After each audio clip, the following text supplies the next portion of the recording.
Capenna limited chat time. All right, Maria. Yes. Tell me about how it's been going for you overall.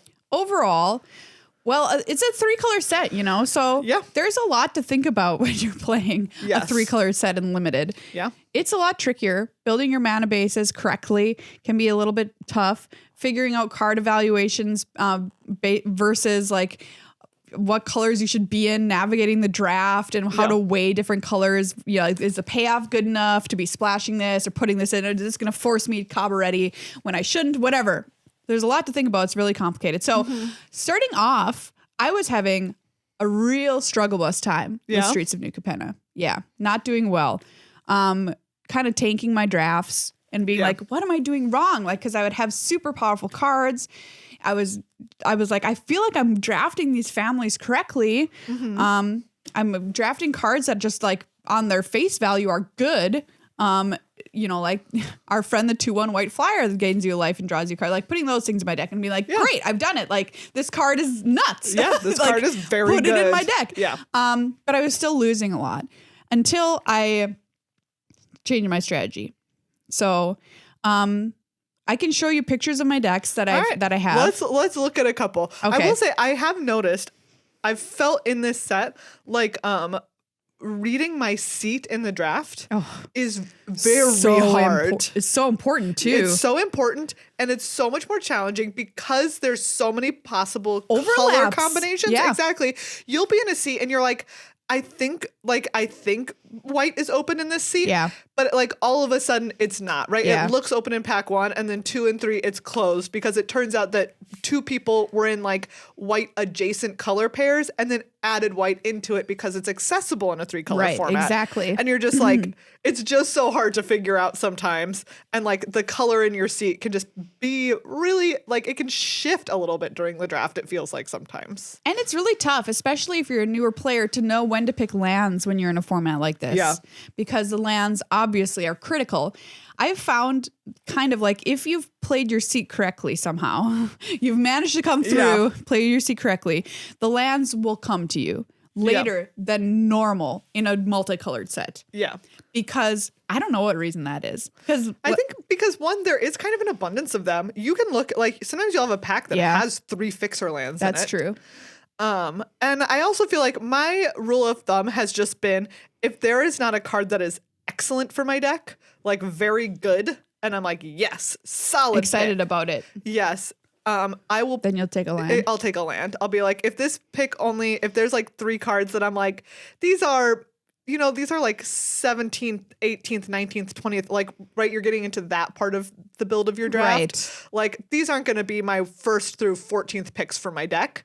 Then I'll probably pick a land over them. Okay. So here's an example of a draft that I'm going to pull up. If you're listening to the podcast of this, we'll try to describe it for you, but we're also going to put links in the show notes so you can look at pictures of the decks as well. On the video version, youtube.com/goodluckhighfive, you can see them. So there you go. This one is an example of a train wreck that I drafted. And I think this is a great example because I think if you're a newer player or somebody like me that loves to play with the big splashy headliner cards, you can get yourself into a real problem in this set by trying to put yourself into these decks. In some formats, we found even recently that it might be a little correct to kind of quote unquote force your seat. Yeah. I feel like in Kamigawa, you could force. Yeah. Like you could force. Be like, I'm putting my foot down. This is what I'm drafting. Yes. And I'm taking it. Ooh, I don't think you can do that in this set. No. So I started off this draft with Jetmir. What is he? Nexus of Revels. Great name. Life of the party, baby. The Great Catsby, if you will. And I was like very excited because Cobb Ready, what a fun color combo. And I'm here with the leader of the Cobb Ready. I'm like, all right, great. I'm going to force a Cobb Ready deck. And this card, it can also be like really good. If you have 3 or more creatures, they get vigilance. Then they get +1/+0. +1/+0. Then they get lifelink if you have 5 or 6. Trample. So it's like if you have 3 or more creatures, it gets +1/+0 in vigilance. Oh yeah. If you have 6 or more creatures, they get +1/+0 again. So that's +2/+0. Gross. And trample. So at that point they have trample, vigilance, and +2/+0. And then if you have like 9 or more creatures, like they get like double double strike or something obscene like that. It's obscene. I also have Stimulus Package in here because I thought it would be fun to do some shenanigans with Capenna Express and Glittermonger and messing around, crewing that thing with treasures and whatever. Anyway, this deck was terrible. It did not get a single win. And you can look at it and probably Wow, I don't think that this is a 0-win deck. That is surprising to me that this is 0. I had 2 Inspiring Overseers, which is a 2/1 flyer that draws you a card. So I was like, oh, okay. I like that card a lot. I love that card. It's obviously one of the greatest commons that's ever been printed. It is. In the modern era. It's Busto. You know, common. I've got Ballroom Brawlers. I've got Buy Your Silence. Also really like Ballroom Brawlers. Very good card. Really good card. It's kind of an insta kill. Yeah. Good Topiary Stomper, the rare dinosaur. Yeah. The 4/4 at 3 mana. Okay. He's fine. He's a serviceable card. Civil Servant, which is a card I really, really like. Yeah. 2/3 lifelink and cat if you tap another citizen. I almost said civilian.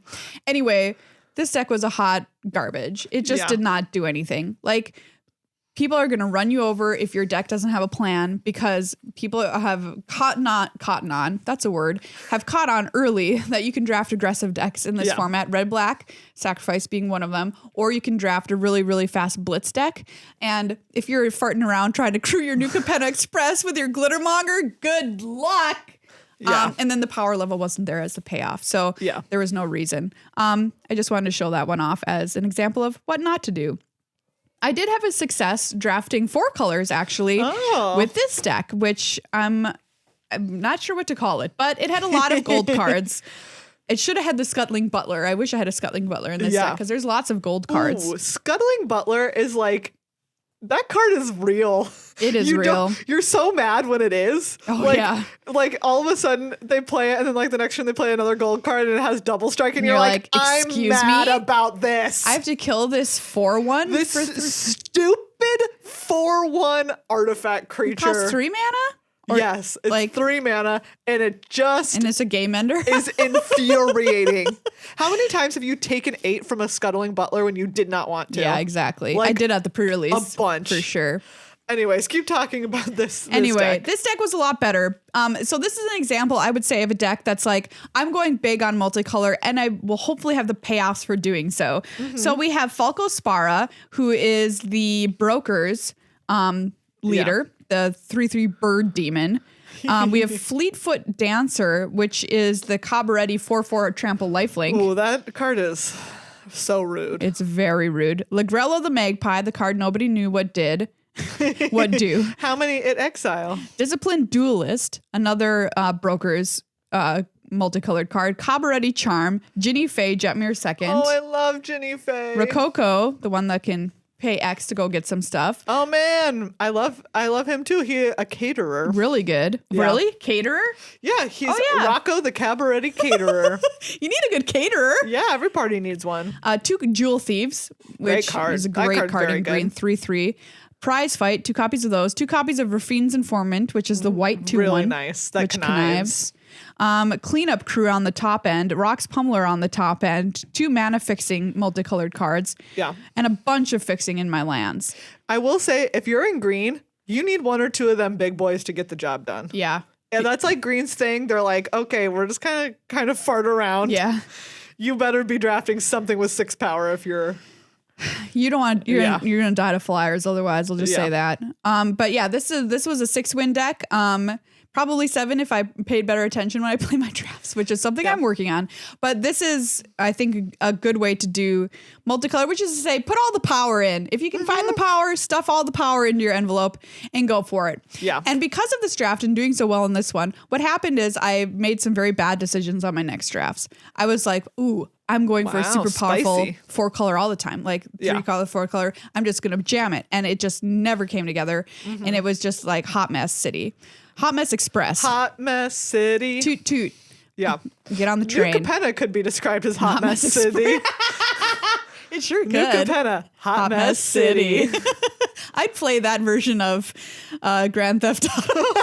Hot Mess City. If they made like a more cheerful, like if they made an Art Deco Grand Theft Auto and called it Hot Mess City, I would absolutely play that. I think that's a fun one. Yeah. So then when I started to hear the scuttlebutt around the internet is what you want to actually do is draft 2 colors and then lightly splash your third. And then maybe lightly splash your fourth. But you should go into every draft with the assumption that you're going to draft normally like you're trying to be 2 colors. And I was like, come on, you people, you're out of your minds. But then I started to do it and I started to actually win. Here's an example of a sealed deck I did it in, which is even weirder. Yeah. Because sealed is usually just about power level. Right? Yeah. I did this with green, white sealed. I got the maximum number of wins in this bad boy. Wow, nice. I think my rare was Gallagreeters. Yeah, that's in there. And that's it. Oh, spicy. So no mythics, only one rare, which was a 2-drop. And this deck did it. And it wasn't Gallagreeters is hot. I mean, Gallagreeters is a great rare. Yeah. But like that was all she wrote. I have Inspiring Overseer, 2 of those, 2 Civil Servants, a Jewel Thief again, Darling of the Masses, which is the green white that makes citizens when it attacks, 2 Speakeasy Servers, which is a 3/3 bird, 2 Buyer Silence. Buyer Silence, yep, the Exile effect, which you've got to have if you're dealing with shield tokens. Counters, excuse me. Celebrity Fencer, one of my favorite commons. Yeah. Its counter is when other creatures enter the battlefield. Great art. I love Celebrity Fencer. Yeah. But anyway, this was just like kind of proof to me that this was where, at least for me at the current moment is where we are in draft week 1 is what I want to be doing. Going in, my mindset is I'm going to try and be 2 colors. If I splash, okay. And if I splash a second time, okay, but I better be really careful about it because people can seriously run you over if you're messing around with your lands or whatever. Anyway, that's my sealed tip. I mean, I can't believe this deck did it. And it did. I mean, it's nice. You've got Darling of the Masses. That card is great. You've got 2 Civil Servant. That's the real deal. I love Civil Servant. Like I said, you've got some good flyers. 2 Inspiring Overseer, Kill Shot, Knockout Blow. I will say, removal in this set, draft it. You know what I heard even? What? That you should even play the bad removal. Yeah. Which is, I'm putting that in quotes for all of you podcast listeners. Yeah. Which is Witness Protection. Yeah. Which normally we wouldn't play that. They're like, play that. Yeah. The 2 mana one, they're Ransom, Hold for Ransom. Yeah. Play that. Just like play it. Play it. Yeah. Play it all. Yeah. Play the removal. All of the above. Draft it.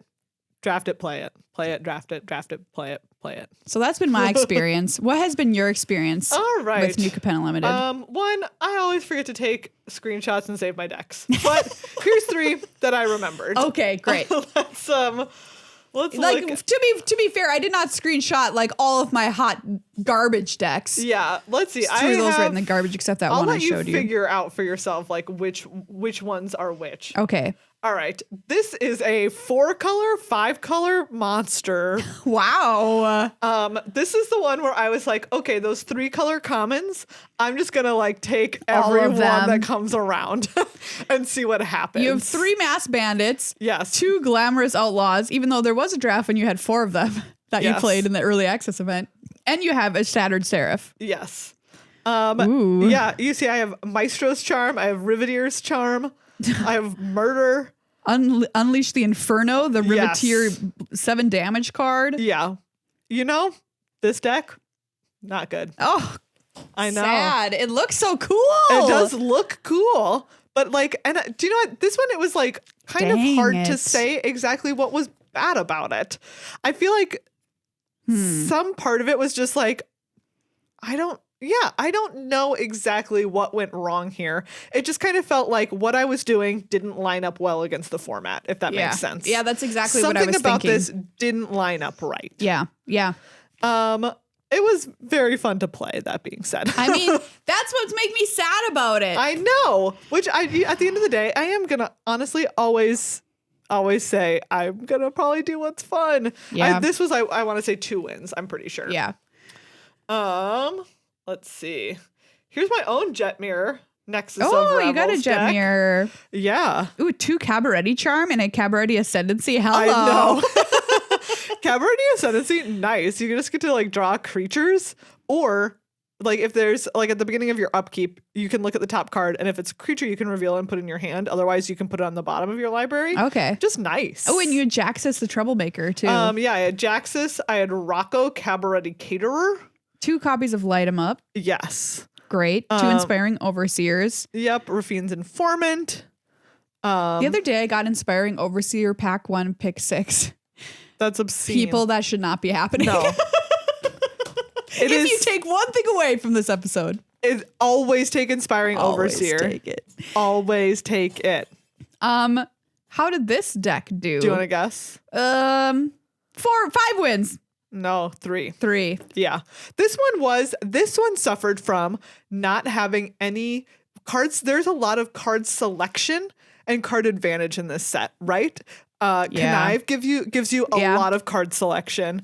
There's like Inspiring Overseer does draw you a card, but there's a lot of ways to improve the quality of your draws in this format, and this deck doesn't really hit them. And let me tell you, I don't really have Connive, and so you don't. There were plenty, like my losses, I just drew the underwhelming side of my deck, and I didn't have a lot of ways to manage that when this format offers a lot of ways to manage that. So if your opponent has a lot of Connive, their card quality might even be overall worse than yours, but if they're able to get rid of the bad stuff and only play and cast their good stuff, like that's just going to get you every time. It's interesting too how much more important that is, your card quality and your selection in this format, than other formats. It's so important because of the multicolored nature of this set. Yeah. Right? So if you're in a 2-color deck, another advantage is you don't have to really quote unquote worry about this, but you're trying to make your mana work for you. And, hopefully you did an okay job getting the lands during draft or whatever, but say you could be a little bit better. Well, you're going to lose your mana. If you can't figure out, if you don't have like Rafine's Informant, for example, helping you to connive to get to where you need to be and find your powerful payoffs that made you in this 4-color, 3-color exactly deck. So, and when other people are doing it because it's so widely available, like it's gonna underperform. Yeah. And this one I think also suffered from like cards 1 through 10 in this deck. Great. Yeah, for sure. Cards 10 through 23 lower, subpar. Drop off. I would say the old drop off situation. Yeah. All right, I think I saved one more. Okay, great. Here is this gal. Ooh, this is a different 4 copies of Glamorous Outlaw deck. This is the second time you've done this. Yes, it is. Well, you have a Scuttling Butler again. Great. Yes, great. Quasar, Augur You'll of notice Agonies. that I am splashing for that card. If I have one takeaway for you from this format, play this card. Quasar's great. If you have the opportunity to play this card, play it. I love Quasar so much. I cannot name you how many games I have won by simply ending up at parity with my opponent and then playing this card and then just waiting. You just get to sit there and be like, you better kill it. Goodbye. Because it's going to deal 1 to them every time. And you gain a life every time you draw a card. Which you're doing, then you've got 3 copies of Echo Inspector. So you're going to trigger Quasar. Excellent. Echo Inspector's great. So good. Which is so funny because you've also got 2 body droppers in here. It's a weird deck. Who you dropping? No, I'm not dropping anyone. I had somebody steal my creature and body drop it, and I was like, wow. Is this what it feels like to actually be in a game? Like on Capenna? Ooh. There's like a little bit of stuff, right? Like Sanguine Spy is a rare that lets you sacrifice things. Ooh, I love Sanguine Spy. Yeah, so that friend's in here. There's Maestro's Charm. Plasma Jockey. 2 Deal Gone Bad. How do you feel about Deal Gone Bad? -3/-3, mill 3. I'm about it. So why do you like this card? So it's just because, again, it gets around the shield counters. Yes. And it kills a lot of stuff in this format. Yeah. Like, we're looking at like Quasar is a bad example, which is right here. And I just talked about because it is like a 4 toughness creature. But there is just an exceptionally high amount of cards that get hit by -3/-3. I would call this set's magic number 4. Yeah. Because 4 toughness is where you save yourself from a lot of grief. Exactly. So Quasar, another reason why Quasar is great is the 4 toughness on the booty. Exactly. A Deal Gone Bad. It's at instant speed. Yep. And okay, here's a spicy thing Goes about with your it. Sanguine Spy. Yeah. There are some cards that want you to have 5 cards in your 5 mana values in your graveyard. Yeah. So you target yourself. Yeah. There are some times when what you are doing, Maria, I have won more games in New Capenna already by not milling my opponent, but by us just reaching a stalemate for so long that the person who draws out first loses. Interesting. And so there are times when if I look at a game and I'm like, do you know what? In this game, I think that there's a chance that I don't win by ever attacking. I think that I win by hitting you with all my removal and then clogging up the ground with these 4/5s. And so I'm going to target you with Deal Gone Bad. Sure. Because I think that those 3 cards are going to make the difference. Absolutely. And it certainly happened a bunch. This format can be prone to that if everybody's got like powerful things that they're just sitting out and they're like waiting for somebody to draw the removal, waiting for somebody to be able to crack the ice. It's a thing in this game because there's just like a lot of power on the BF, you know? Yeah. Maybe this is why those quote unquote bad removal spells are just good in this format because it's like it's a stalemate. The bombs. Well, let me tell you one thing about them. They sure as heck are bombs. Yeah. You best kill them. You best kill those bombs. You best kill those. How many wins do you think here? Is this your best one of the bunch? Yes. 7. Yeah. Okay. This got there with 7. Yeah. Let me tell you, Glamorous Outlaw, I really like it. I mean, when it comes down as a 4/5 and it hits them for 2, you know, and you scry feels 2, great. Like it's 6 is where I want to be scrying 2. Yeah, for sure. Like, yeah, I've drawn all the lands that I need. Obviously, I just cast this thing. Ship away them lands. How have you liked the other mechanics in the set? So we've got Blitz. We've got. I like Blitz. We've talked about Connive. My favorite Blitz common is the 4 and a black for a 4/4. Girder Goons. Girder Goons that when it dies leaves a 2/2 rogue. Let me ask you this question. The way I like to think about that is because it's like 5 mana, you're like, oh, I want a 4/4, right? Yeah. Would you pay 4 mana to deal 4 to your opponent, draw a card, and get a 2/2? Yes, obviously I would. That's what that card is. That's what that card says. They're never blocking it. They never block it. You just get your 2/2, deal 4 to them, draw a card. Card is not a 4/4. Hot stuff. Don't play it as a 4/4. It's really good. Never cast your Girder Goons. It is a Blitz card. You need it. It is excellent. Like, what, 5% of cases when you want to play it as a 4/4? I don't even know. Blitz has impressed me so much more than I thought it would. Yeah. Connive, love Great. it. Absolutely How can you stellar. not love it? It's excellent. Let's see. What else are we talking about here? Shield counters. They can bite me, whatever. Yeah, that's exactly how I thought we'd feel. And we do feel. Yeah, and we do feel that way. Very annoying. It is, I think, I do take Deal Gone Bad, maybe technically higher than I should be. Because I'm like, you are never going to get me with your stinking Falco Spara. That sure is a hot 3/3 with a shield counter on it. Get that thing out of here. Sure is. Yeah. Like, and that's the thing is that, like, I do feel like the balance on the shield cards is that most of them, even like talking about Rock's Pummeler, right? Yep. It is a 6/3 with a shield counter on it. Exactly. And I think that a lot of that is super intentional so that stuff like this hits it. So I do take it pretty highly because it hits all the shield stuff. What else is there? Alliance. Underwhelming. Yeah, it's like, it happens. It happens, and Gallagreeters, which is the rare with Alliance on it, excellent. I mean, yeah. Everything else, whatever. My favorite Celebrity Defense are getting counters. Oh, yeah, that one's good. Right? I wish there was more ways for Cabaretti. I think Cabaretti needed... It needed a token maker. Yeah. It needed to raise the alarm. I'll raise the alarm. That's what I'm trying to think of. It needed to raise the alarm. It definitely needed to raise the alarm. And then in Maestros is... what's Maestro's mechanic? Connive. Wait, we already said not Connive. Casualty. What is even? Oh yeah. That light him up. Fine. It's okay. I don't really use it. Like that. Exactly. I barely ever use it.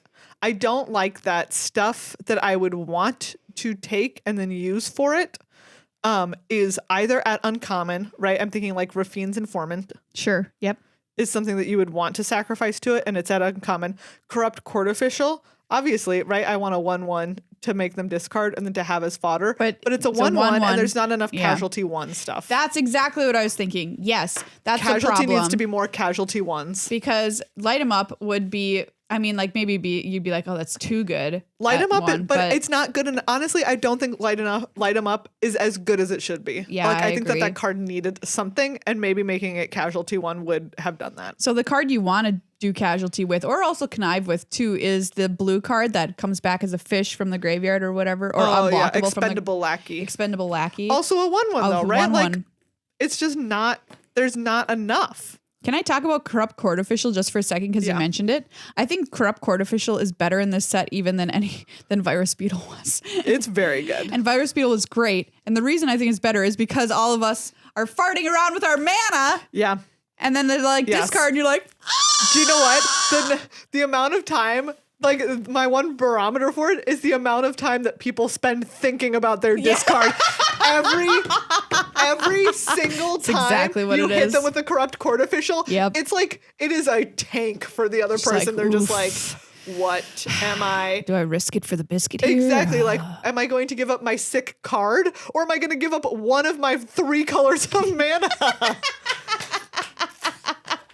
Well, I'm glad there seems to be such a far way to dig down into this set yet. Yeah, I'm very excited for where it's going to go. I as you know, I am like skeptical so far of like the 2-color thing, mostly probably because I just want it to be a 3-color set. So do I. But I also do, part of me is like, it's been a while since we had a true 3-color set. Tons of cards like this. And so part of me is wondering if it's like, is it like, do people just also need a little bit more time to navigate how that feels? Yeah. And figure out what are you supposed to be doing? I don't know. I'm happy to report though about that sealed deck win with those 2 colors. Like a lot of times I worry about sets at a high power level like this, where the bombs are extremely good and sealed and being like, oh, well, I couldn't win because I didn't have the bombs. Yeah. It made me feel a lot better. I was worried that would be the case when I would just win with my, 2-color, only 1 rare sealed deck. So that's pretty sick. That made me feel better about it for the Arena Open that's coming up and for the play-in event that's going to be Phantom sealed later this month too. That, don't worry, you don't have to open 2 Titans of Industry like me at the Pure to do well. But it wouldn't hurt. Yeah.